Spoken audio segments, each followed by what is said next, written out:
Babize bonke laba beze la. Lalela, angikhulume nentsha.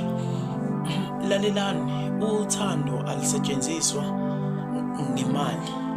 Le nto yena ngiyithandi ngoba kunabantu abagcina sebethandana nabantu abangangobaba babo ngenxa yemali.